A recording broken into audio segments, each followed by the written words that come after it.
Hello and welcome to BSc commerce classes. कैसे हैं आप सभी लोग? आई होप आप सभी लोग अच्छे होंगे और मैं भी बहुत अच्छा हूं। आज हम लोग स्टार्ट करेंगे एग्जेम्पशन या फिर deduction from capital gain. Basically ये बहुत इम्पॉर्टेंट है और सीएमए इंटर के एग्ज़ाम के लिए भी एक इम्पॉर्टेंट पार्ट है, क्योंकि इस बार इसमें अमेंडमेंट है डिडक्शन में या फिर एग्जेम्पशन भी बोलते हैं इसे, एग्जेम्पशन। तो आज हम लोग बेसिकली इन्हीं एग्जेम्पशन को डिस्कस करेंगे कि क्या एग्जेम्पशन में चेंजेस हुआ है।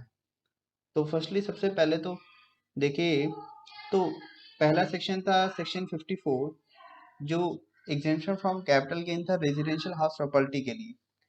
इसमें हमने पहले था कि नई रेजिडेंशियल हाउस प्रॉपर्टी अगर खरीदते हैं तो हमें छूट मिलेगी, और जो इसके अलावा या फिर कैपिटल गेन स्कीम में हम पैसा जमा कर देते हैं। तो इसमें थोड़ा बहुत चेंज हुआ है। आइए देखिए क्या है। तो सबसे पहले तो देखिए किसको छूट मिलती है। तो इसके लिए फर्स्टली सबसे पहले लिखा हुआ है कि जो हमारा एसएससी होगा, किसको छूट मिलेगी? वो एसएससी होगा हमारा इंडिविजुअल या फिर एचयूएफ। एचयूएफ या इंडिविजुअल, एसएससी में सिर्फ यही इन्हीं दोनों लोगों को शामिल किया हुआ था। ये पहले भी था, आज भी है। फिर लिखा है SSC has transferred a long term residential house property. मतलब हमने रेजिडेंशियल हाउस प्रॉपर्टी को बेचा हो, ट्रांसफर का मतलब है सेल किया हो, और उसमें जो हमें कैपिटल गेन हुआ हो या फिर उस रेजिडेंशियल हाउस प्रॉपर्टी का जो पीरियड हो वो लॉन्ग टर्म का हो। इसका मतलब ये है कि हमें जो लॉन्ग टर्म कैप हमें जो एसेट्स हमने बेचा उसमें हमें लॉन्ग टर्म कैपिटल गेन हुआ हो। शर्त ये है कि जिस रेजिडेंशियल हाउस प्रॉपर्टी को बेचने के लिए हम बेचने पर हम एग्जेम्पशन चाह रहे हैं, वो रेजिडेंशियल हाउस प्रॉपर्टी हमारी इनकम फ्रॉम कैपिटल गेन में टैक्सेबल हुई हो। टैक्सेबल का मतलब है इनकम फ्रॉम कैपिटल गेन में हमने हमने उसे शो किया हो, चाहे वो सेल्फ ऑक्युपाइड का केस हो और चाहे हमारा लेट आउट का केस हो। सेकंड लिखा हुआ है इसमें, सेकंड पार्ट है SSC must acquire one new residential house within A prescribed time limit.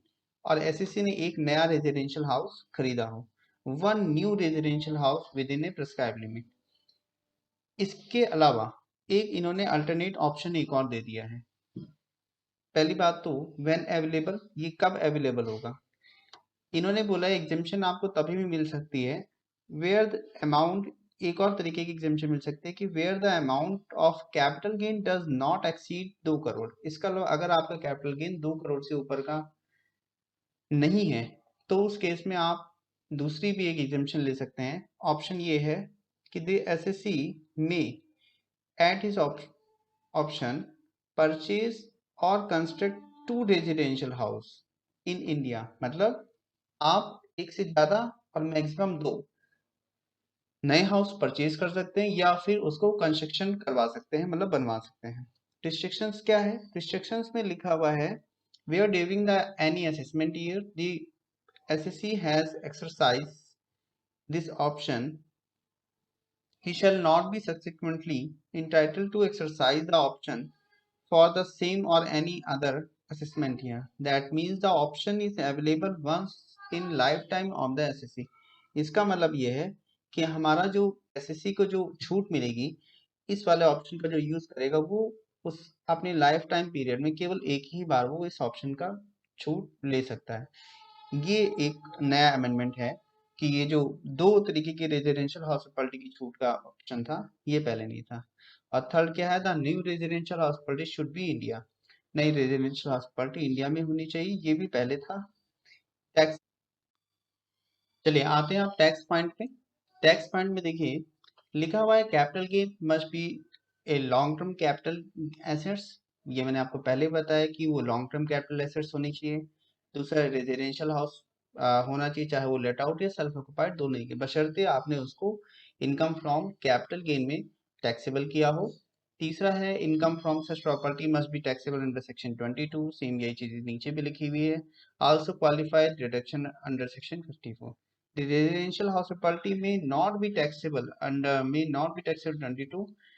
Uh, a new house property acquired for residential for residence of employee shall be eligible for deduction।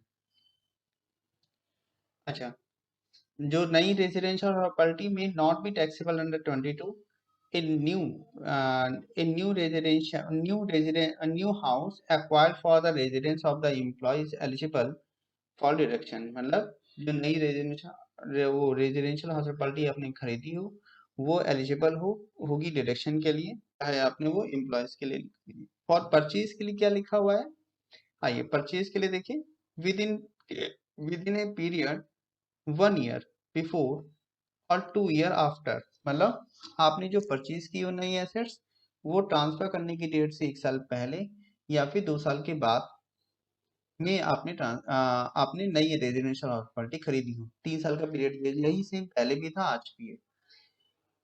For construction के लिए क्या लिखा हुआ है, आपने नई residential house property कुछ अगर कंस्ट्रक्शन आप कर रहे हैं तो वो 3 साल after the date of transfer, ध्यान रखिएगा ट्रांसफर होने की मतलब बेचने की डेट के 3 साल के अंदर आपका कंस्ट्रक्शन वर्क कंप्लीट हुआ हो।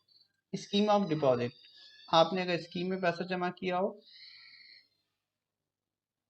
अगर आपने स्कीम में पैसा जमा किया है तो एप्लीकेबल कैपिटल गेन स्कीम चलती है किसमें, एसबीआई बैंक में। आपको पता है कि जिसमें ये लिखा हुआ है कि अगर आप नहीं रेजिडेंशियल हाउस प्रॉपर्टी खरीद पा रहे हैं तो आप एक काम करिए, स्कीम चलती है उसमें फॉर्म खरीदिए और उस पैसे को जमा कर दीजिए उस बैंक में। जब आपको नई रेजिडेंशियल हाउस प्रॉपर्टी दिखे तब आप उसको परचेस कर ले। लेकिन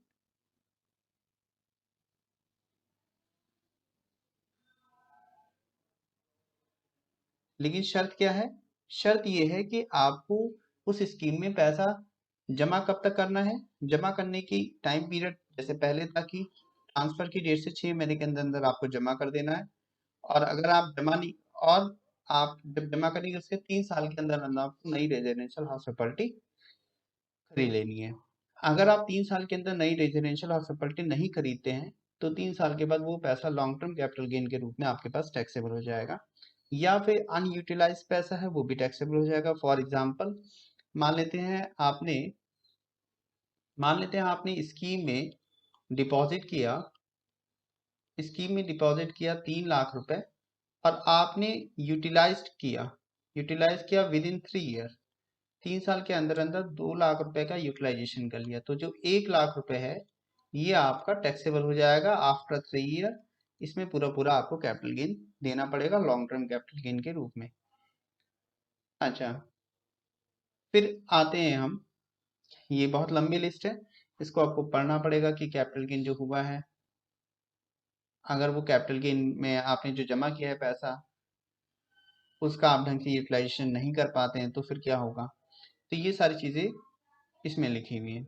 कैपिटल गेन स्कीम 1988 सेम वही है, कुछ नया नहीं है इसमें। चलिए अब आते हैं सेक्शन, नेक्स्ट सेक्शन में सेक्शन हमारा आता है सेक्शन 54B। सेक्शन 54B में कोई भी चेंजेस नहीं है।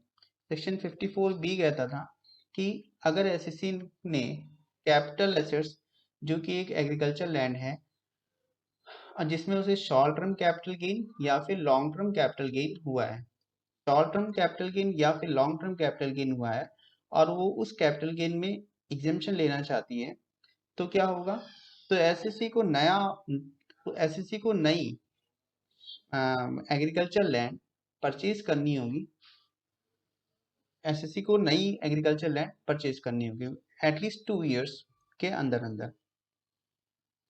बशर्ते शर्त ये है, ये ध्यान रखिएगा, इसमें लिखा हुआ है a rural agriculture land is not capital asset. ध्यान रखिएगा रूरल एग्रीकल्चर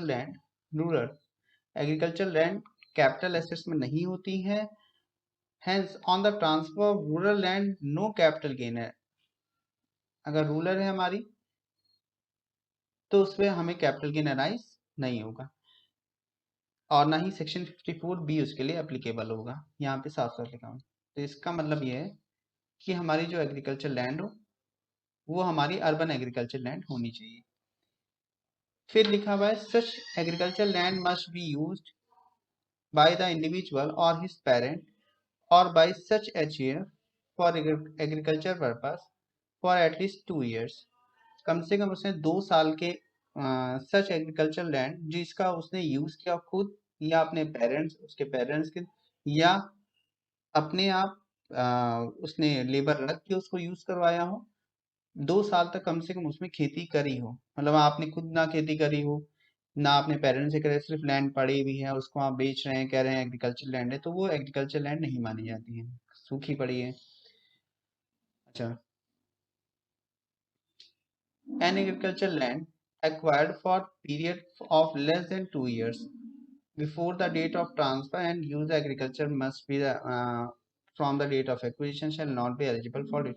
अगर 2 साल से कम पीरियड है और उसको आप एग्रीकल्चर पर्पज के लिए यूज कर रहे हैं, और तो उसमें वो डिडक्शन के लिए एप्लीकेबल नहीं होगी। Agriculture land acquired for a period of less than 2 years before the date of transfer and used for the agriculture purpose from the date of acquisition shall not be eligible for deduction। दूसरा point है where the SSC obtained land on partition of HEF the above condition is satisfied if the SSC and the HEF taken together have used the land for agriculture purpose for at least 2 years immediately before the transfer। Third point है where the SSC was using the property as tenant and the letter on the purchase and said property। खैर इनमें से सारे points में आपको same वही चीज़ है जो पहले थी कि मतलब 2 years टाइम पीरियड का ट्रांसफर की डेट के 2 years टाइम पीरियड को हमें ध्यान में रखना है कि उसने उस पर्पज के लिए यूज किया हो, किसके लिए, खेती के लिए। अगर खेती के लिए 2 साल से पहले यूज नहीं किया तो वो डिडक्शन के लिए एप्लीकेबल नहीं होगी। SSC must be purchase new land agriculture purpose। The new land may be in urban area और रूरल एरिया। खास बात ये कि जो आप डिडक्शन के लिए नहीं खरीद रहे हैं उस न्यू लैंड का पर्पस एग्रीकल्चर पर्पस होना चाहिए, चाहे न्यू लैंड आपने कहीं की भी हो, चाहे वो अर्बन एरिया में चाहे रूरल एरिया की हो। अच्छा, time limit for the acquisition of new assets within 2 years after the date of transfer. Scheme of deposit same वही चीज है, कैपिटल गेन स्कीम चलती है, किस बैंक में चलती है, इसमें इसमें चलती है नाबार्ड बैंक में। नाबार्ड बैंक में कैपिटल गेन स्कीम चलती है, आपको कैपिटल गेन स्कीम में पैसा जमा करना है और उसमें आपको छूट मिल जाएगी। मिनिमम डिडक्शन क्या मिलेगी, minimum the following income in new assets और कैपिटल गेन। ये सभी जितने भी हमारे सेक्शन हैं, सेक्शन 54 से लेकर सेक्शन 54S तक, ये सभी के लिए एप्लीकेबल है कि मैक्सिमम हमें जो एग्जेम्पशन या डिडक्शन मिलती है वो हमें कैपिटल गेन तक की ही मिलती है। कैपिटल गेन के अमाउंट से ज़्यादा की छूट नहीं मिल सकती है। दूसरी बात, लॉस अगर है तो भी हमें छूट इसमें नहीं मिलेगी। इसमें भी सेम कैपिटल गेन स्कीम है, अर्बन में आपने जमा करना है पैसा 6 महीने के अंदर अंदर और उसको 3 साल के अंदर नई एग्रीकल्चर लैंड खरीद लेनी है। अगर आप नई एग्रीकल्चर लैंड नहीं खरीदते हैं तो फिर आपको जो है 3 साल के बाद लॉन्ग टर्म कैपिटल गेन के रूप में पैसा टैक्स देना पड़ेगा। Exemption under section 1037 subject to certain condition in case of compulsory acquisition of urban agro land by the government income shall be exempted under section 37। अगर कंपल्सरी एक्विजिशन के case है, urban agro land by government, government ने compulsory acquisition किया है, तो उस case में section 1037 में एग्जेम्पशन मिल जाएगी, मतलब वहां पे आपको टैक्स नहीं देना पड़ेगा। मतलब ये भी एक तरीके देखा जाए तो अगर आप इसको टैक्स प्लानिंग के पार्ट में यूज कर सकते हैं। तो ये देखना बहुत जरूरी है, लोग कंप्यूटेशन करते हैं उसको ये नहीं देखते हैं कि वो कहाँ की है, उसमें कोई एग्जेम्पशन मिल रही कि नहीं मिल रही है, और आ, अपने मन से ही टैक्स दे देते हैं। तो ऐसा नहीं है, आप एग्जेम्पशन का यूज करिए, डिडक्शंस का यूज करिए। तो गवर्नमेंट ने बहुत सारे हैं कि आप जब भी कोई लैंड बेची जाती है तो ऐसा जरूरी नहीं कि उस बेची हुई लैंड पर आपको टैक्स देना ही देना है। चलिए नेक्स्ट देखिए, deduction from capital gain on compulsory acquisition of land and building. Next है हमारा डिडक्शन है सेक्शन 54D।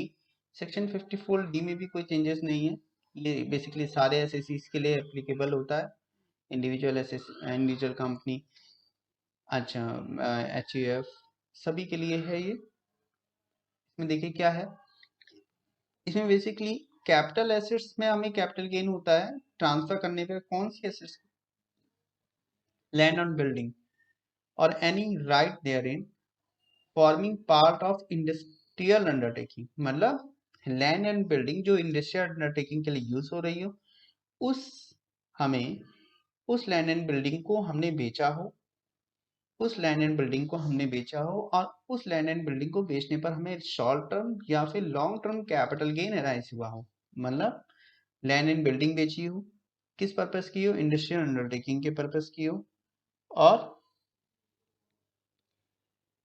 उसमें हमें शॉर्ट टर्म या long term capital gain arise हुआ हो। सेकंड क्या है, such capital assets has been compulsory acquired under any law for the time being in force. जो कैपिटल एसेट्स हो has been compulsory acquired under any law, मतलब compulsory acquisition हुआ हो उस एसेट्स का।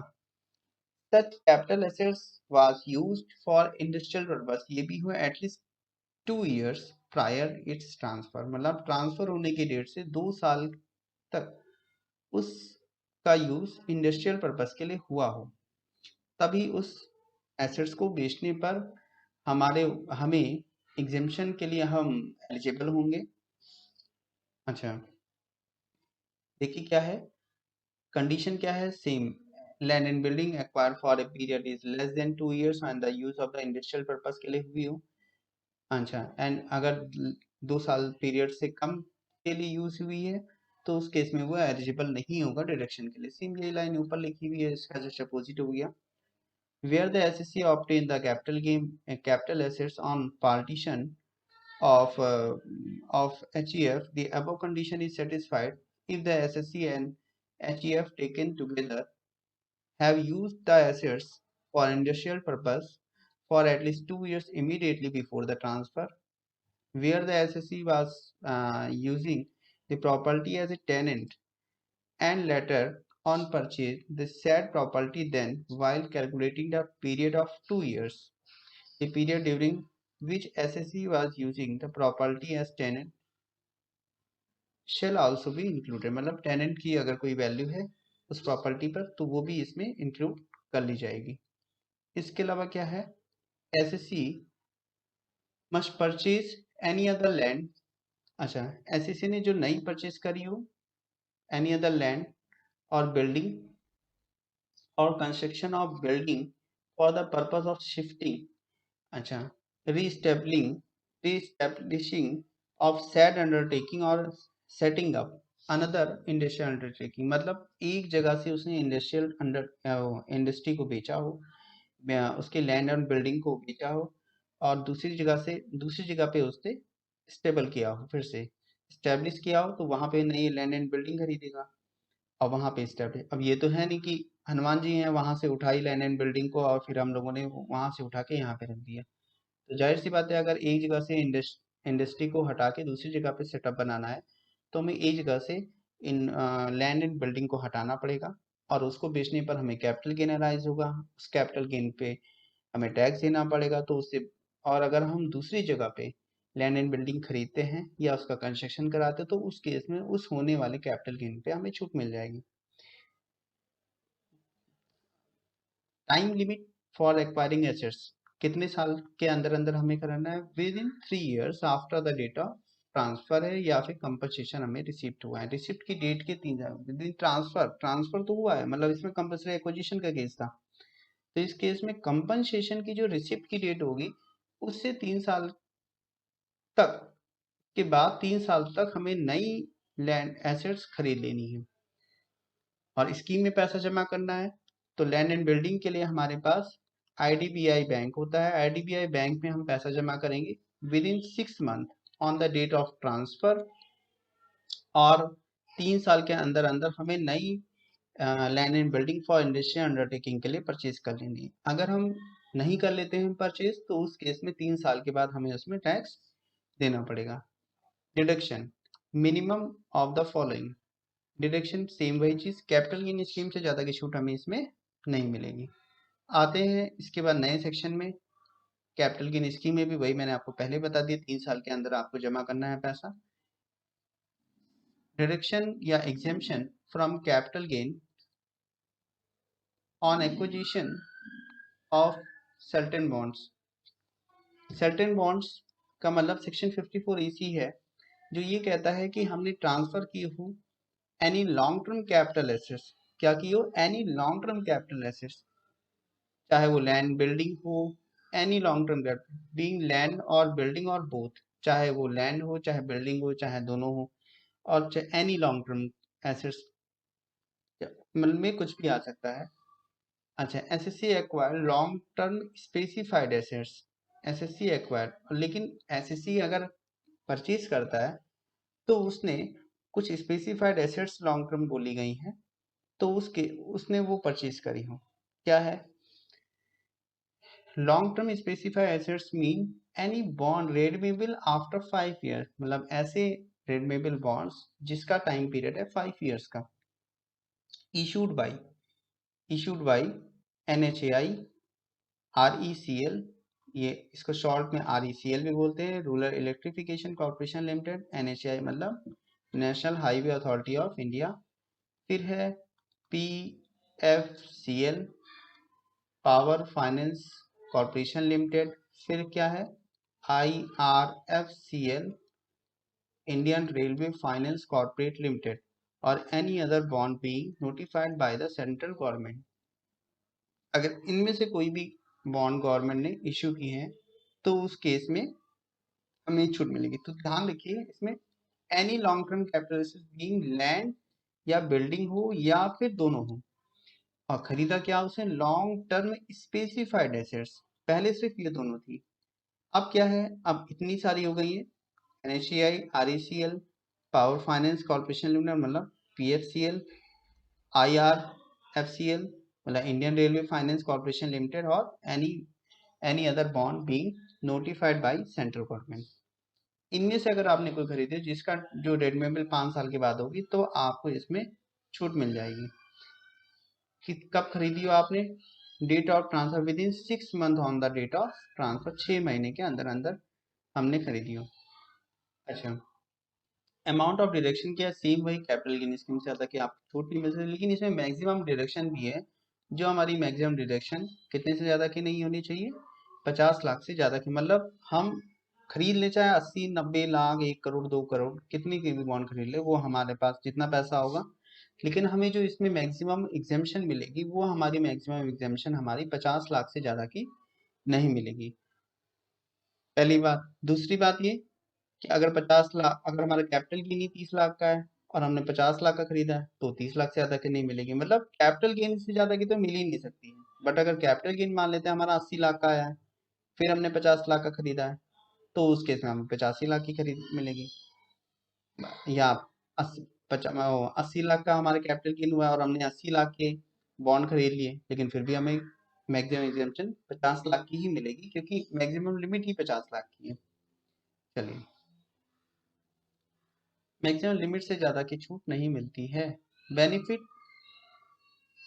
Under section 54 on depreciable assets, ये case है CIT versus Assam petroleum industry का, जिसमें ये डिसाइड किया गया है कि 54 shall be available on depreciable assets held by SSC on more than specified month. It was held the court that depreciable is nowhere defined as short-term capital assets. Under Section 50, it has been merely mentioned that gain on transfer on the depreciable asset shall be taxed on short-term capital gain, but there is no sufficient to treat depreciable assets as short-term capital assets. तो इसमें ये लिखा हुआ है साफ पहली line में, it was decided that the benefit of the 54 इसी शॉर्ट टर्म डेप्रिशिएबल एसेट्स पे है। तो ये ध्यान रखिएगा, अभी तक मैंने जितने भी सेक्शन आपको बताए ये एक एक नंबर या शॉर्ट में 2-2 नंबर में, एक एक नंबर में ये आ सकते हैं, और ये ऐसा भी होता है 3 नंबर में इसका एक प्रैक्टिकल क्वेश्चन दे दे, ठीक है। और कैपिटल गेन का पार्ट बहुत ज्यादा आएगा, इसमें इतना ध्यान रखिएगा। फिर है इसके अलावा the investment made for available benefit under section 80C shall not be further eligible for deduction under section 54EC.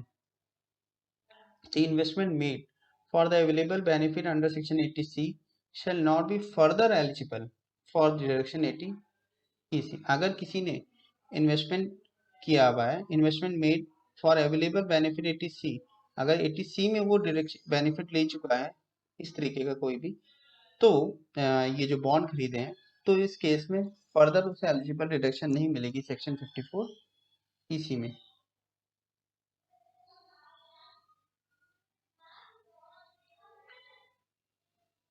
अगला एग्जाम्पशन है exemption from capital gain on investment in unit in a specified fund 54EE applicable SSC must have transfer any long-term capital assets.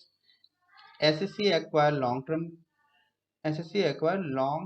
specified assets.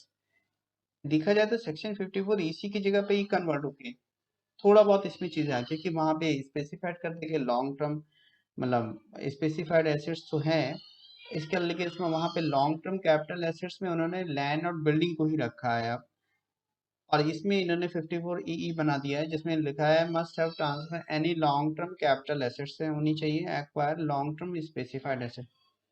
Long term specified assets mean a unit और units issued before 1/4/2019 of such fund has may be notified by the central government. Time limit for acquisition of new assets.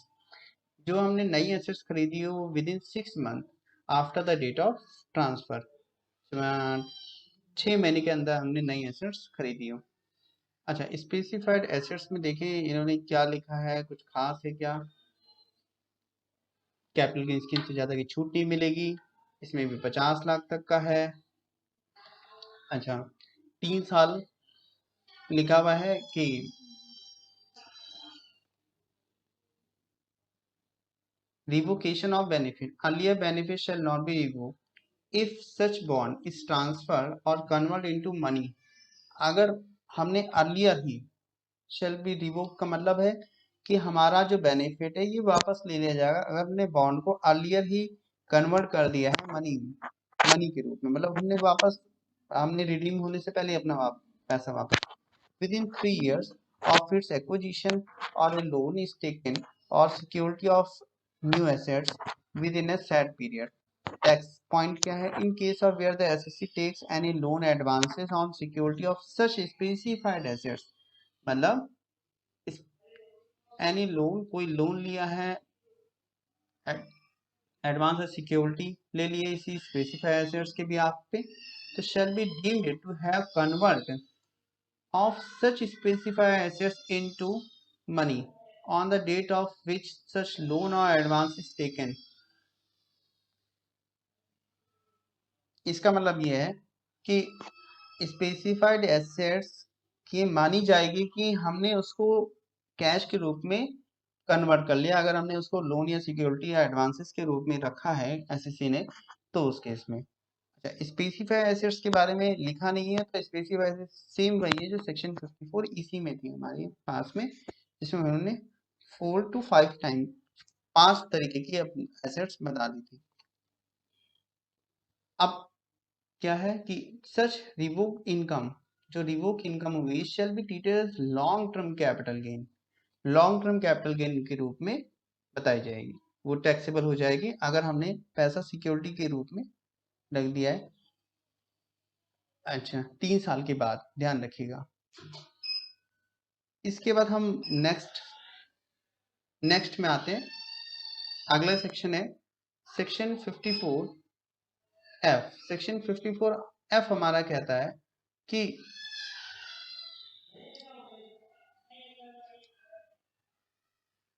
Exemption of capital gain on transfer of capital assets other than residential house property. अगर हमें capital gain हुआ है other than residential house property on the transfer capital other than residential house property के लिए कोई दूसरी हमने assets बेची और उसमें हमें कैपिटल गेन अराइज हुआ है, तो देखिए SSC must have transfer long term capital assets other than A residential house property. Residential house property कोई दूसरी एसेट्स हमने बेची उसमें हमें लॉन्ग टर्म कैपिटल गेन हुआ हो। दूसरा क्या है, SSC must acquire one residential house within a prescribed time limit. SSC ने नई residential house property within prescribed limit में एक्वायर कर ली हो। तीसरा क्या है, such new house should be situated in India. नया हाउस उसने इंडिया में इंडिया में हूँ, the SSC does not own more than one residential house, SSC के पास एक से ज्यादा हाउस ना हो, SSC does not purchase within 2 years, construct within 3 years on the transfer of original assets other than residential house property, income of which is taxable under section 20. Time limit क्या है of the acquisition of new assets के लिए? For purchase with in a period of 1 year before or 2 year after on the date of transfer. the construction के लिए क्या है? जो within a period of 3 years after the transfer, construction may start at any time but must be completed with stipulated time. अच्छा, ये ध्यान रखिएगा, ये सेम सेक्शन 54 की तरीके का ही है। आप देखिए इसको और सेक्शन 54 को पढ़िए तो आपको दोनों में सेम एक ही चीज लगेगी, लेकिन यहाँ पे क्या है, यहाँ पे आपको ये ध्यान रखना है, यहाँ पे लॉन्ग टर्म कैपिटल एसेट्स है other than residential house property है, और हमने जो नई खरीदी हो वो रेजिडेंशियल हाउस प्रॉपर्टी हो। वहां पे क्या था, बेची भी रेजिडेंशियल हाउस प्रॉपर्टी है और खरीदी भी रेजिडेंशियल हाउस प्रॉपर्टी है। इसके अलावा स्कीम में हम पैसा जमा करते हैं, एक यहाँ पे नई चीज है, मतलब सेक्शन 54 के हिसाब से वो है अमाउंट ऑफ डिडक्शन। यहाँ पे मैक्सिमम डिडक्शन के लिए मैक्सिमम लिमिट कुछ इस तरीके से निकाली जाती है। देखिए आप, मैक्सिमम लिमिट क्या है, investment amount of new assets, मतलब हमने जो नई एसेट्स एक्वायर करी है within 3 years, 1 year before और 2 year after on the date of transfer, या कंस्ट्रक्शन है तो 3 साल के अंदर, या फिर स्कीम में पैसा जमा किया है वो। तो जो भी हमने नई एसेट्स में इन्वेस्टमेंट किया वो amount upon net sale consideration into capital gain before exemption under section 54F। 54 की F की एग्जेम्पशन लेने से पहले जो कैपिटल गेन आया उस वैल्यू को लेंगे, अपॉन करेंगे net sale consideration. Net sale consideration का मतलब क्या होता है, सेल कंसिडरेशन मतलब ट्रांसफर वैल्यू या sale consideration minus expenses on transfer, और इससे ज्यादा हम यहाँ पे छूट नहीं ले सकते हैं। revocation of benefit on its treatment if the newly acquired residential house property is transferred within 3 years after the date of acquisition, benefit availed earlier shall be revoked if any residential house property is purchased, अगर हमारी new residential house property purchase की गई है by the SSC within 2 years on the constructed within 3 years on the after the date original benefit availed earlier shall be revoked। ध्यान रखिएगा, पहले इस case में सेम वही चीज है कि if the new acquired residential property हमने ट्रांसफर कर दी है within 3 year after the date of its acquisition, 3 साल के अंदर ही अंदर हमने उसको बेच दिया तो हमारा जो हमने बेनिफिट लिया वो वापस हो जाएगा, मतलब हमें उसमें टैक्स देना पड़ेगा उस वैल्यू पे जो जिस वैल्यू पे हमने बेचा है। If another residential property is purchased, अगर हमने by the SSC within 2 years on the constructed within 3 years after the date of transfer of the original assets, benefit availed earlier shall be revoked, तो इस case में भी हमारा जो हमने benefit लिया वो हमारा वापस हो जाएगा। टैक्स पॉइंट क्या है, the time limit shall be determined from the date of transfer of the original assets even in case when assets is compulsory acquired by the government. चलिए यार, इसमें ऐसा कुछ है नहीं। Time limit shall be determined, time limit के लिए from the date of transfer of original assets, जो original even in the case when the assets is compulsory acquired by the government, जब गवर्नमेंट ने कंपल्सरी एक्वायर किया हो तब उसके लिए time limit shall be determined by from, कहाँ से लिया जाएगा, डेट ऑफ ट्रांसफर से, even in the case when assets is compulsory acquisition, जब गवर्नमेंट ने कंपल्सरी एक्वायर किया। इसके अलावा थर्ड पॉइंट में देखिए क्या लिखा हुआ है if the amount held in capital gain deposit scheme 1988 is unutilized, तो भी इस केस में रिवोक हो जाएगा। और जो हमने इसमें बेनिफिट लिया था, मतलब मैंने बताया आपको था सेक्शन 54 में भी, कि जो हमारी कैपिटल गेन स्कीम है उसमें हमने पैसा जमा किया है, लेकिन उस जो हमने कैपिटल गेन स्कीम है उसमें हमने पैसा नहीं, लेकिन उस पैसे का यूटिलाइजेशन हम पूरी तरीके से नहीं कर पाए, तो उस केस में जो हमारा जो भी बेनिफिट है वो हमारा वापस जाएगा और उसमें हमें टैक्स देना पड़ेगा।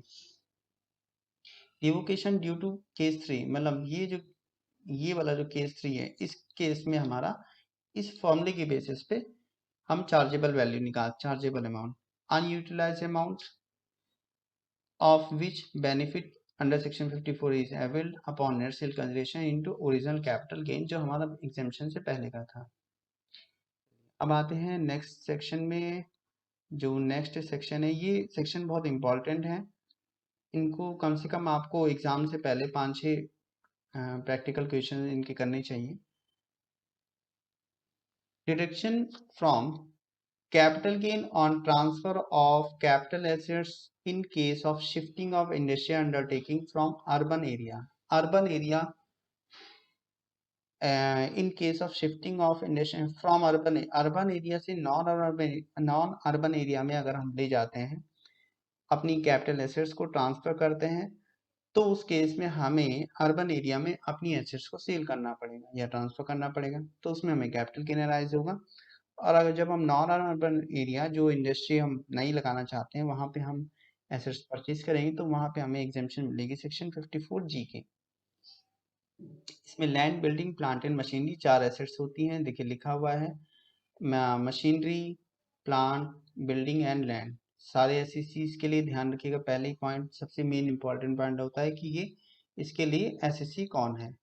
एसएससी सभी में ध्यान रखना है, ऑल एसएससीज के लिए है। दूसरा क्या है, मशीनरी, लैंड, बिल्डिंग, प्लांट होना चाहिए। इसके अलावा राइट टू बिल्डिंग और एनी राइट इन बिल्डिंग और प्लांट और land used for a purpose of the business and industrial undertaking के लिए यूज होना चाहिए इन अर्बन एरिया में। और जो हमारा सच ट्रांसफर किया हो is effected in the course of shifting of such industrial area to any area other than urban area के अलावा जो कोई दूसरा एरिया हो उसके, वहां पे हमने ट्रांसफर किया। जो हमने नई एसेट्स परचेज करी हो वो हमने बेचने की डेट से 1 साल पहले और 3 ईयर आफ्टर, 3 साल on the date of transfer, purchase new plant machine the purpose of the machine industrial undertaking के लिए यूज की गया, एक्वायर लैंड एंड बिल्डिंग और लैंड बिल्डिंग और constructed building for the purpose of his business in the said area. Shifting किया हमने the original assets and transfer of the establishment of such in undertaking to such area. और fourth point है हमारा incurred expenses on such other purpose as may be specified in the scheme framed by the central government for the purpose of this section। इसमें time limit क्या है, time limit देखिए क्या है। Time limit है हमारी, हमने 1 साल पहले एक्वायर किया हो या 2-3 साल के बाद तक, और अमाउंट में डिपॉजिट स्कीम में पैसा जमा किया, और सेम वही बैंक है, IDBI बैंक है, इसमें हमने पैसा जमा किया और कैपिटल गेन स्कीम में within 6 month on the date of transfer. और अगर हम नहीं कर पाते हैं उसका यूटिलाइजेशन, तो हमारी 3 साल के बाद में कैपिटल गेन हमारा लॉन्ग टर्म कैपिटल गेन के रूप में हमारा टैक्सेबल हो जाएगा, कि हमें जो हमने स्कीम में पैसा जमा किया उसको हमें 3 साल के अंदर अंदर यूटिलाइज कर लेना है। सेम वही चीज है सारे सेक्शन में, कैपिटल गेन स्कीम में जो भी पैसा जमा करते हैं उसका यूटिलाइजेशन हमें with in period, specified period के अंदर अंदर हमें यूज कर लेना है। नहीं कर सकते हैं यूज, तो फिर हमें उसके बाद ये माना जाएगा कि हमने खाली अपना पैसा बचाने के लिए चीज की थी। Deduction from capital gain on the transfer of capital assets in case of shifting of industrial undertaking from urban area to special economic zone SEZ। इससे पहला वाला सेक्शन था जब हमें सेक्शन 54G में, सेक्शन 54G में मैंने बताया था आपको कि हमने कैपिटल गेन हमें कब होगा, जब हमने शिफ्टिंग किया हो इंडस्ट्री अंडरटेकिंग अपना बिजनेस जो इंडस्ट्री से रिलेटेड है, और हमने एक जगह से मतलब अर्बन एरिया से नॉन अर्बन एरिया में हमने ट्रांसफर किया हो अपना बिजनेस। अगर हम अर्बन एरिया से SEZ में अपना बिजनेस ट्रांसफर करते हैं तो उस केस में हमें सेक्शन 54GA में छूट मिलेगी। ध्यान रखिएगा, वहां पे लिखा हुआ था कि urban area to non urban area, लेकिन उस नॉन अर्बन एरिया में SEZ इंक्लूड नहीं है। SEZ इस वाले सेक्शन में इंक्लूड है कि अर्बन एरिया से अगर हम SEZ में ट्रांसफर करते तो उस केस में हमें सेक्शन 54GA में छूट मिलेगी, जहां पे सेम वही सेक्शन है। उसमें इसमें इस सेक्शन में और उस सेक्शन में कोई भी अंतर नहीं, केवल एक इतना अंतर है कि हमने वहां पे नॉन अर्बन एरिया में अपनी एसेट्स को ट्रांसफर किया था, और इस वाले सेक्शन में हम जो नई इंडस्ट्री लगा रहे हैं वो लगा रहे हैं स्पेशल इकोनॉमिक जोन में।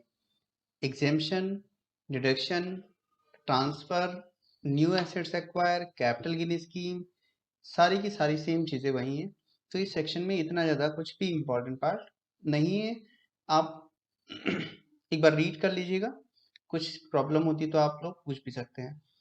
Deduction from capital gain on the transfer of residential house property for investment in eligible company। ये सेक्शन अमेंड हुआ है सेक्शन 54GB।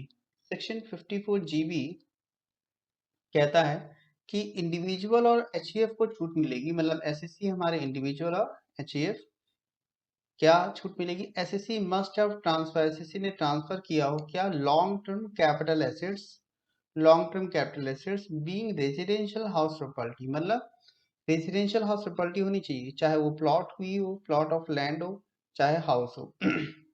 और उसमें हमें क्या हुआ हो, लॉन्ग टर्म कैपिटल गेन हुआ हो। Such transfer should take place during 1/4/2012 से 31/3/2021। ये transfer 1/4/2012 and 31/3/2021 take place during 1/4/2012 या 31/3/2021 में हुआ। थर्ड पॉइंट है SSC must subscribe in equity share of eligible company of an eligible company within the due date of furnishing income tax return for the relevant assessment year।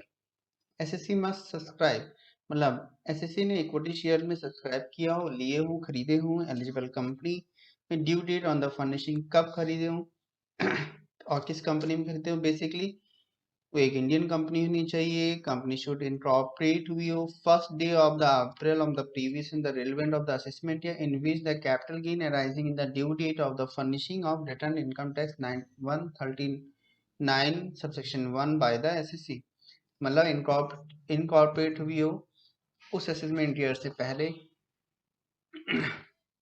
जिस assessment year में हम capital gain arise कर रहे हैं उससे पहले वो incorporate हुई हो, और उसमें हमने फॉर एग्जांपल देखिए कि रेजिडेंशियल हाउस प्रॉपर्टी हमने ट्रांसफर करी है 10/8/2018 को। The company should incorporated between 1/4/2018 को हुई थी।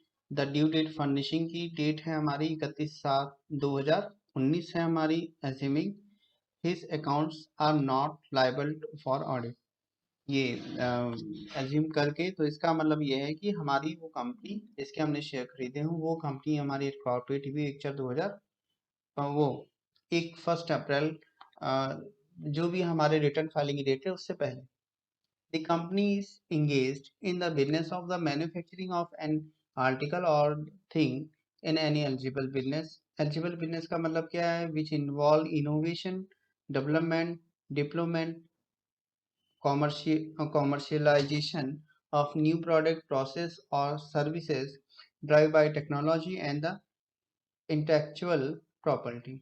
It It is a company in which the SSC has more than 25% share capital or more than 25% voting right after the subscription of in share। It is a company in which the SSC has more than 25% share capital or more than 25% voting right after the subscription in share of by the SSE.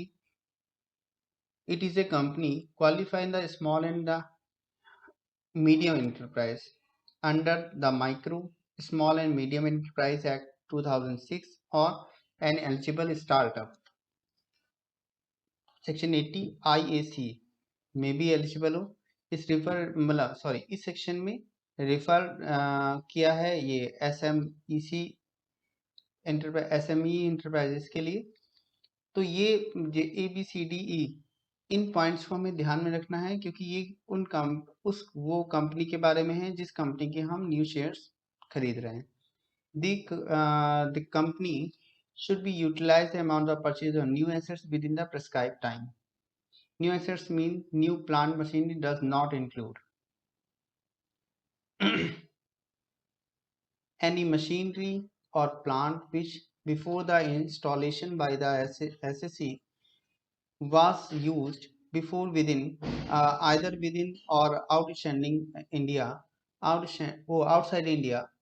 by any other person, any machinery or plant installed in the official premises and the residential accommodation, including accommodation in the nature of guest house, any official appliances, any vehicle, any machinery or plant which is 100% deduction is allowed. तो ये सारी चीजें नई हमारी assets में शामिल नहीं होंगी, ध्यान रखिएगा। बट डज नॉट इंक्लूड लिखा हुआ है। न्यू एसेट्स मींस केवल न्यू प्लांट एंड मशीनरी की बात हो रही है। फिर आगे बढ़ते हैं इसमें। टाइम लिमिट क्या है एक्विजिशन की? Should purchase new assets within 1 year on the date of subscription in equity share by the SSC. 1 साल के अंदर अंदर उसने सब्सक्रिप्शन लिया हो equity share. Purchase new assets within 1 year from the date of subscription of the equity share of the SSC. जिस company के उसने शेयर में सब्सक्रिप्शन लिया है उसमें उसने न्यू एसेट्स परचेज करी हो 1 साल के अंदर अंदर। सब्सक्रिप्शन लेने के 1 साल के अंदर अंदर नई एसेट्स परचेज करी, ध्यान रखिएगा। जैसे एग्जांपल में mister X is required to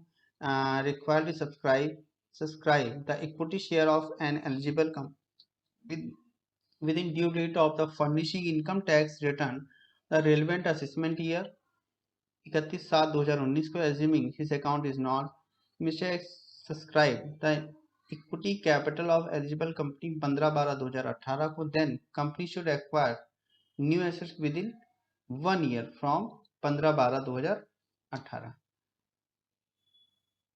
इसमें भी सेम ध्यान रखिएगा, डिडक्शन का अमाउंट याद रखिएगा सेम इसी तरीके से जैसे सेक्शन 54F में था कि investment of the new assets by the eligible company upon net sale consideration into capital gain amount before exemption under section 54 GB 54 GB का ध्यान रखिएगा। अगर अपना revocation of benefit and treatment मतलब 5 साल का, क्योंकि लॉकिंग पीरियड है by the eligible company within 5 years from the date of acquisition benefit avail earlier shall be revoke. अगर आपने 5 साल से पहले आपने वापस ले लिया है, पैसा निकलवा लिया है, तो उस केस में आपका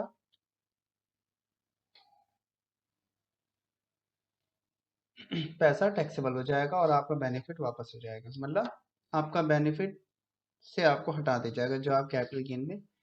सेम वही चीज़ है, कैपिटल गेन स्कीम में पैसा जमा करते हैं तो उसमें भी सेम यही केस है। अच्छा, इफ सेकंड केस देख लीजिए, ये छूट गया है। If the equity share of the eligible company is transferred by the SEC within 5 years from the date of its acquisition, benefit availed earlier shall be revoked। ये अगर उसने जो इक्विटी शेयर है वो ट्रांसफर कर दिया मतलब बेच दिए हैं तो उस केस में मतलब एसेट्स बेचता है तो भी इक्विटी शेयर जो खरीदे वो भी, तो उसके 5 साल का क्योंकि लॉकिंग पीरियड है उससे पहले अगर वो बेच देता है तो उस केस में जो भी आपको कैपिटल गेन हुआ था वो सारा का सारा मतलब उतने अमाउंट से आप कैपिटल गेन में जो आपने एग्जामिशन ली थी उसका प्रोपोर्शन आपका वापस हो जाएगा। मतलब किस प्रोपोर्शन में वापस हो जाएगा बेनिफिट? इस प्रोपोर्शन में वापस हो जाएगा। ट्रीटमेंट ऑफ रिवोक इनकम के बारे में बता रहा है कि unutilised amount of for which benefit 54 GB is available upon original capital gain upon net sale consideration की कैलकुलेशन जो वैल्यू आएगी उस वैल्यू के बेसिस पे आपका रिवोक इनकम हो जाएगी और उसमें आपको टैक्स देना पड़ेगा। तो ये हमारे एग्जाम्पशन के सेक्शन थे जो बेसिकली हमें ध्यान में रखना है।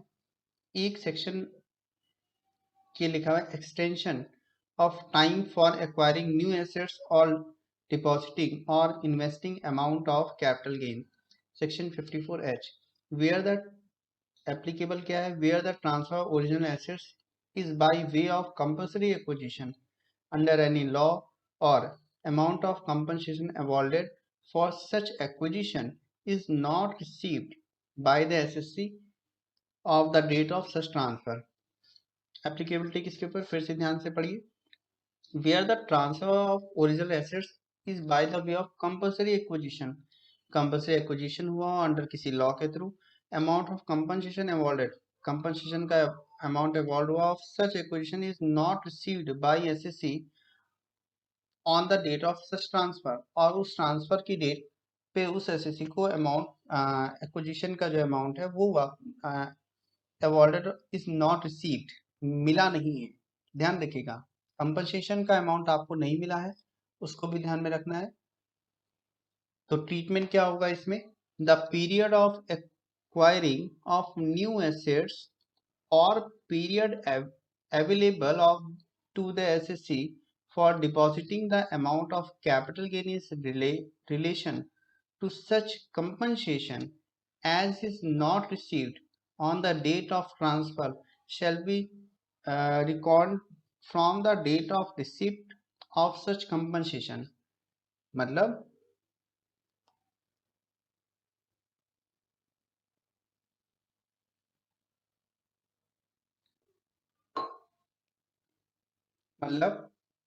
the date of period of acquiring of such assets or the period available to the SSC for depositing the amount of capital gain in relation to such compensation as is not received on the date of the transfer shall be reckoned from the date of receipt of such compensation। मतलब ध्यान रखिएगा, compensation के receipt की date को ध्यान में रखा जाएगा। ठीक है। सेक्शन 54H केवल हमें टाइम के बारे में बता, जो एक्सटेंशन मतलब पीरियड कैसे बढ़ सकता है उसके बारे में बताता है। अगर इन्वेस्टिंग अमाउंट है या फिर कोई नई एसेट्स एक्वायर की गई है या कंपनसेशन की बात हो रही है तो उस केस में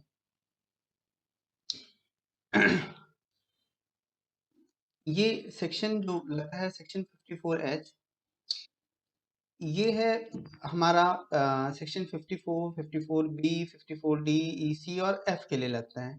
इनहेंस कंपनसेशन, तो enhance compensation in case of enhance, अगर इनहेंस कंपनसेशन का मतलब क्या होता है कि मान लेते हैं कोई कोर्ट में गया, उसे कंपनसेशन उसे रिसीट हुआ था बट वो अपने कंपनसेशन के अमाउंट से पूरी तरीके से सेटिस्फाई नहीं है या उसे लगता है कि मार्केट वैल्यू से मुझे कम कंपनसेशन का अमाउंट रिसीट हुआ, तो उस केस में वो कोर्ट के पास जा सकता है। अगर कोर्ट ये डिसीजन देती है कि नहीं उनका अमाउंट सच में मार्केट वैल्यू से कम था, तो उस केस में गवर्नमेंट या कोर्ट उसे नया एक दोबारा जो है कंपनसेशन का अमाउंट देने के लिए कहती है। तो वो जो दोबारा मिलता है पैसा वो इनहेंस कंपनसेशन, पहला वाला होता है उसे बोलते हैं इनिशियल कंपनसेशन, दोबारा मिलता है तो उसे बोलते हैं इनहेंस कंपनसेशन। तो इनहेंस कंपनसेशन अगर होता है तो उस केस के लिए क्या लिखा है? In case of enhance compensation the period of acquiring the new assets shall commence from the date of receipt of such enhanced compensation। जो enhanced compensation में रिसिप्ट की जो डेट होगी वो ली जाएगी न्यू एसेट्स के लिए। तो हमारी ये सेक्शन थे, सेक्शन 54 से लेकर सेक्शन 54H तक के। इसमें इंपॉर्टेंट सेक्शन के लिए मैं आपको बता दूं कौन कौन से सेक्शन इंपॉर्टेंट ज्यादा है। तो देखिए हमारे जो इम्पोर्टेंट सेक्शन है, सेक्शन 54 आप ध्यान में रखिएगा। Section 54 B, section 54 EC, section 54 F, section 54 double E, section 54 GB, ये कुछ और ये कुछ सेक्शन ऐसे हैं जो आपको ध्यान में ज्यादा रखने हैं। इस बार इससे आएगा जरूर, क्योंकि इसमें बहुत ज्यादा चेंजेस हुआ है। जितने भी हमने सेक्शन अभी तक पढ़े हैं, सेक्शन 54 से लेकर सेक्शन 54 एस तक, तो इन सारे सेक्शन में बहुत ज्यादा इम्पोर्टेंट हमें ध्यान देने के लिए किन किन सेक्शन को ज्यादा जरूरी रूप में पढ़ना है। 54, 54 बी, 54 ईसी, 54 एफ, 54 ईई एक छूट गया था। और इसके अलावा हमें सेक्शन 54 ईसी हो गया, 54 जीबी पढ़ना है। इन सेक्शंस को हमें ज्यादा पढ़ना है। कुछ नया जो अमेंडमेंट है उसको ध्यान में रखिएगा। इसके अलावा कुछ मैं स्पेशल कुछ मैं बात शेयर करना चाहता हूँ आपके साथ में। बेसिकली कोई भी बच्चे जिनको इनकम टैक्स में किसी भी तरीके की कोई भी प्रॉब्लम हो, शुरुआत से लेके लास्ट तक, क्योंकि 1 महीने के बाद में सीएमए इंटर के एग्जाम है, अकाउंट्स या फिर इनकम टैक्स में या कॉस्ट में या फाइनेंशियल मैनेजमेंट का अगर कोई छोटा सा पार्ट है आपके उसमें, इनमें से अगर आपको किसी में भी कोई भी प्रॉब्लम आती है, अगर आप उसमें से कुछ भी पूछना चाहते हैं मुझसे, तो आप मुझसे बेहिचक पूछ सकते हैं, मैसेज करके पूछ सकते हैं, व्हाट्सएप कर सकते हैं 9473692244। इसके अलावा डायरेक्टली कॉल भी कर सकते हैं। और सबसे स्पेशल बात, अगर आप एग्जाम में पास होना चाहते हैं तो मैं आपको बता दूं, एग्जाम में पास होने का सबसे आसान तरीका है, और बहुत ही सिलेक्टेड भी मत पढ़िए, पढ़ना डिटेल में ही पड़ेगा क्योंकि इतना आसान नहीं है।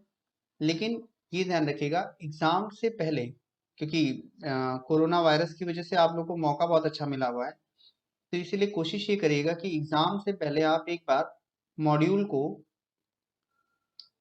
प्लस स्कैनर को, मॉड्यूल और स्कैनर अगर आप पढ़ के जाते हैं और पूरी तरीके से आपने डिटेलिंग पढ़ा है, चाहे वो थ्योरी पार्ट हो चाहे वो प्रैक्टिकल पार्ट हो, और इसके अलावा अगर आपने आरटीपी के 2 सेट के पेपर भी किए हुए हैं, तो ये हो ही नहीं सकता है आप पास ना हो।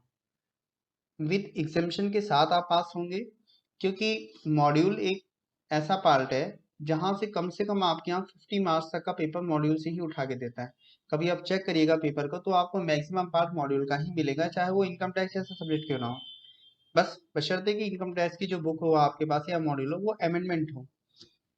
किसी भी सब्जेक्ट में आपको अगर ध्यान से पढ़ना है तो कोशिश ये करिएगा मॉड्यूल से जरूर पढ़िएगा। पास होने के लिए मॉड्यूल सफिशिएंट है किसी भी, क्योंकि कोचिंग में मैक्सिमम बच्चे पढ़ते हैं, तो कोचिंग में सर लोग अपने नोट्स देते हैं। आईसीडब्ल्यू के लिए कोई स्पेशल क्लासेस नहीं है, बच्चे सीए के बच्चों के साथ बैठते हैं, पढ़ते आईसीडब्ल्यू हैं, कोर्स सीए का करते हैं। सीए सीएमए का कोर्स बिल्कुल सेम है, उसमें अंतर नहीं, लेकिन क्या है कि जो कॉन्सेप्ट है उनमें अंतर है, चीज़ों में अंतर है। हम में जो चीज़ तैयार करनी है वो चीज़ उनको तैयार थोड़ी कम करनी होती है, जो उन्हें ज़्यादा तैयार करनी है वो चीज़ हमें कम तैयार करनी है। तो जब हम उनकी क्लासेस पढ़ते हैं तो हम ये नहीं डिसाइड कर पाते कि हमें एक्चुअल में पढ़ना क्या चाहिए था और हमने पढ़ा क्या है। नॉलेज में ऐसा नहीं है कि जब हम उनका पढ़ते हैं तो हमारे पास कोई नॉलेज कम हो जाती है, नॉलेज बढ़ती है, लेकिन हम उस चीज़ों में ज़्यादा फोकस नहीं करते जो चीज़ जिस चीज़ से हम पास हो सकते हैं। तो कोशिश ये करिएगा मॉड्यूल और स्कैनर को एक बार जरूर रिवाइज करिएगा, और कुछ मत पढ़िए, मॉड्यूल और स्कैनर को जरूर ध्यान से पढ़िएगा और इसके अलावा आरटीपी कम से कम 2 सेट के पेपर तो करिए। आरटीपी या एमटीपी अब है तो एमटीपी आप करिए। एक और बात मैं शेयर करूंगा कि जो भी दिसंबर अटेम्प्ट के बच्चे हैं जो दिसंबर में पेपर देना चाहते हैं, दिसंबर 2000 2020 दिसंबर 2020 में पेपर देना चाहते हैं, तो उन बच्चों के लिए मैं टैक्स और कॉस्ट की क्लास, कॉस्ट 2 पार्ट में आपके यहाँ, एक में मैनेजमेंट का पार्ट है, एक में कॉस्ट अकाउंटिंग का पार्ट है। तो उन दोनों ही कॉस्टिंग का पार्ट मतलब ग्रुप 1 से और ग्रुप 2 दोनों से, ये दोनों ग्रुप में, और इनकम टैक्स इस वाले पार्ट, इन दोनों ही पेपर की क्लासेस में फ्री ऑफ कॉस्ट, बिना किसी फीस के, कोई रजिस्ट्रेशन फीस नहीं ना कुछ है, केवल मैं यूट्यूब में या लाइव भी दूंगा, मैक्सिमम यूट्यूब में क्लासेस में डाल दूंगा, तो आप उसमें देख सकते हैं बहुत आराम से। और जल्दी ही मैं क्लासेस ये दिसंबर वाले अटेम्प्ट के बच्चों के लिए मैं स्टार्ट करूंगा इसी मिड जून में या फिर जुलाई के स्टार्टिंग में। तो कोशिश करिएगा ज़्यादा से ज़्यादा बच्चे के पास शेयर करिएगा। एक्स्ट्रा कुछ भी नहीं पढ़ना है। आज मैंने जो आपको क्लास ली वो आपके मॉड्यूल से ही है, और जो भी मैं क्लासेस यहाँ पे बनाऊंगा या जो भी क्लासेस मैं आपके साथ शेयर करूंगा, मैक्सिमम बच्चे, मैं सारी क्लासेस आपकी सिर्फ और सिर्फ मॉड्यूल से ही करूंगा। आपको मेरे साथ पढ़ने के लिए केवल आपके पास में पेन, कॉपी और आपका मॉड्यूल होना चाहिए। जब आपका मॉड्यूल हो जाएगा उसके बाद मैं आप लोगों को स्कैनर के सारे क्वेश्चंस करवाऊंगा, चाहे वो इनकम टैक्स के हो, चाहे कॉस्ट के हो, चाहे फाइनेंशियल मैनेजमेंट के पार्ट के हो। इन सारी चीज़ों को करने के बाद में आप इस तरीके से तैयार हो जाएंगे कि ऐसा हो ही नहीं सकता कि आप एग्जाम में पास ना हो। कोशिश करिएगा फाइनेंशियल अकाउंटिंग जैसे सब्जेक्ट, कॉस्टिंग के सब्जेक्ट, इन सभी को आप मॉड्यूल से जरूर पढ़िए। खास तौर से ऑब्जेक्टिव वाले क्वेश्चंस भी आप मॉड्यूल से पढ़िए। आप खुद देखेंगे कि मॉड्यूल का पेपर बहुत, मॉड्यूल से ही बहुत ज़्यादा पार्ट आता है और वो वैसी ही लैंग्वेज आता है जैसी मॉड्यूल में लिखी हुई है। एक्स्ट्रा नोट्स खरीदने की या एक्स्ट्रा बुक खरीदने की फिलहाल इंटरमीडिएट तक में कोई भी जरूरत नहीं होती है, होती फाइनल में भी नहीं है, लेकिन बच्चे थोड़ा क्रेजी होते हैं बाहर से कोचिंग पढ़ने के लिए, तो इसीलिए तो आप मेरे साथ फिलहाल बने रहिएगा हमेशा। और अ, मेरे चैनल को ज़्यादा से ज़्यादा सब्सक्राइब करिएगा और बच्चों को शेयर करिएगा, बताइएगा। मैं मैं आपको फिर से बता दूं, 15 जून से 1 जुलाई के बीच में मैं एक बार क्लासेस के बारे में आपको मैं बता दूंगा कि मैं कब से क्लासेस स्टार्ट करूंगा। तो मेरे यहाँ आपको फिलहाल यूट्यूब में क्लासेस खैर जब से भी स्टार्ट हो, लेकिन आपको यूट्यूब में वो क्लासेस फ्री ऑफ कॉस्ट में मिलती रहेंगी। और वो क्लासेस बिल्कुल अपडेट होगी, बिल्कुल नई क्लास होगी, और मैं बिल्कुल स्टार्टिंग से पढ़ाऊंगा। जो बच्चे दिसंबर में एग्जाम देने के लिए तैयार हो रहे हैं वो मेरे साथ मॉड्यूल से पढ़ सकते हैं, मॉड्यूल से और स्कैनर से। तो बस फिलहाल मुझे इतना ही कहना है। कोशिश करिएगा इस वाले एग्जाम में भी अगर आप कुछ पूछना चाहते हैं तो मैंने आपको अपना नंबर दे दिया है, इस नंबर पे आप मुझे मैसेज कर सकते हैं, व्हाट्सएप कर सकते हैं। क्वेश्चन कोई पूछना हो तो उसकी फ़ोटो क्लिक करके भेज दीजिए, कुछ भी पूछना हो। मेरा नाम हिमाकर सर है,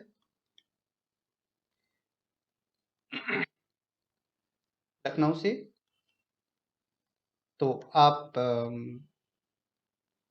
देखिएगा और मुझे बताइएगा अगर अगर आपको कुछ ऐसा लगता है कि सर ये मिस कर दिया है आपने पढ़ाना, तो फिर मुझे बताइएगा, तो मैं और कोई भी सेक्शन होते तो उसकी भी डिटेलिंग में आपको दूंगा। चलिए ठीक है, थैंक यू सो मच, और नेक्स्ट क्लास में मिलते हैं जरूर।